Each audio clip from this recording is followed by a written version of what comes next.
ஹாப்பியா, ஹெல்தியா, ஜாலியா ஒரு life. Lanco Harmonia Pavilion Senior Living Apartments at Sriperambur 2 BHK just 49 lakhs. Call 7717273747. நடைபெறவிருக்கிற 2026 சட்டமன்ற தேர்தலில் எஸ்டிபிஐ கட்சி தன்னுடைய கணக்கை இவரிடம் 2026 துவங்கும். எங்களது கட்சியினுடைய தேசிய தலைமையினுடைய வழிகாட்டுதலின்படி இம்மாதம் இறுதியில் அல்லது பிப்ரவரி மாத துவக்கத்தில் நடைபெறவிருக்கிற கட்சியினுடைய மாநில பொதுக்குழு தேசிய நிர்வாகிகள் முன்னிலையில் இந்த 2026 சட்டமன்ற தேர்தலுக்கான நிலைப்பாட்டை நாங்கள் தீர்மானிப்போம்.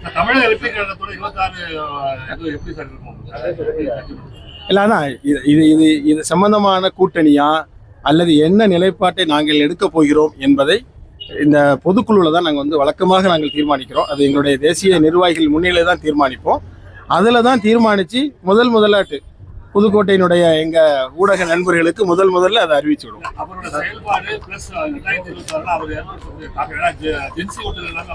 இல்லை, நான் ஏற்கனவே எல்லா பத்திரிகையாளர் சந்திப்புலையும் நான் சொல்லிட்டேன். அதாவது ஒரு அரசியல் கட்சியாக இந்த மக்களுக்காக உழைப்பதற்கு யார் வந்தாலும் நாங்கள் வரவேற்க தயார். யாராக இருந்தாலும் பாஜகவை தவிர மற்ற எல்லோரையும் நாங்கள் வரவேற்கிறோம். அந்த அடிப்படையில் புதிதாக ஒரு மாஸ் லீடராக இப்பொழுது இந்த களத்திற்கு வருகை தந்திருக்கிற விஜய் அவர்கள், தாவேகா அவருடைய தலைவர்களை ஏற்கனவே நாங்கள் வரவேற்றிருக்கிறோம். மக்களுக்காக பணி செய்யட்டும். தீர்மானிக்க போகிறது மக்கள் தான். எனவே மக்கள் தான் இந்நாட்டினுடைய எஜமானர்கள். மக்கள் என்ன முடிவெடுப்பார்கள் என்பதை நம்ம பொறுத்திருந்து பார்க்கலாம்.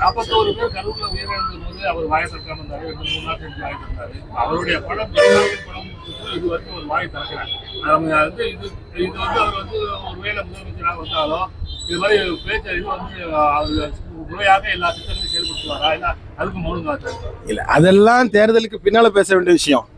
ஆனால் இந்த திரைப்படத்தின் மீதான ஒன்றிய அரசுடைய தாக்குதல், நம்முடைய தமிழக முதல்வர் சொன்னது போல இடி, அதுபோல ஐடி, சிபிஐ போன்றவற்றை வைத்து எதிர்கட்சிகளுடைய குரல்களை முடக்கிய பாஜக இப்பொழுது தன்னுடைய கைப்பாவையாக சென்சார் போர்டையும் எடுத்திருக்கிறது. எனவே நாங்கள் பராசக்தி அதை தடுப்பதற்கு எடுத்த முயற்சிகளை எவ்வாறு கண்டிக்கிறோமோ அதே போல ஜனநாயகன் திரைப்படத்தையும் முடக்குகிற நடவடிக்கைகளை நாங்கள் கண்டிக்கிறோம். அது உடனடியாக வெளிவருவதற்கு எடுக்கப்பட வேண்டிய நடவடிக்கைகள் என்னவோ அதை சென்சார் உடனடியாக ஒன்றிய அரசு செய்யணும். இதுல அரசியல் என்பது கலைக்கு அரசியல் இல்லை. எனவே இதுல அவசியம் இல்லை என்று நாங்கள் கருதுகிறோம். விவசாயிகள் நெல்லுக்கு விலை போகல, ஆனா அந்த திரைப்படத்துக்கு அனைத்து அரசியல் கட்சிகளும் குரல் கொடுக்குறாங்க. விவசாயிகளுக்கு யாரும் குரல் கொடுக்குறாங்க. இப்ப எங்களை பொறுத்த வரைக்கும் அப்படி சொல்ல முடியாது. நாங்க எல்லோருக்கும் குரல் கொடுத்து கொண்டிருக்கிறோம். ஒரு அரசிட்ட என்னெல்லாம் கோரிக்கை வைக்க முடியுமோ அது விவசாயிகள் மட்டும் இல்லை, எங்களை பொறுத்த வரைக்கும் பாதிக்கப்படுபவருடைய குரல் தான் எஸ்டிபியுடைய குரல். எனவே இது இதுவரைக்கும் வலுவாக வைத்துக் கொண்டிருக்கிறோம்.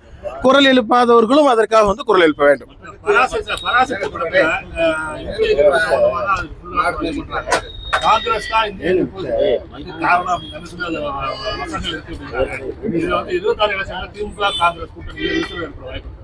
இல்ல, அதெல்லாம் பொறுத்திருந்து பார்க்க வேண்டிய விஷயம்.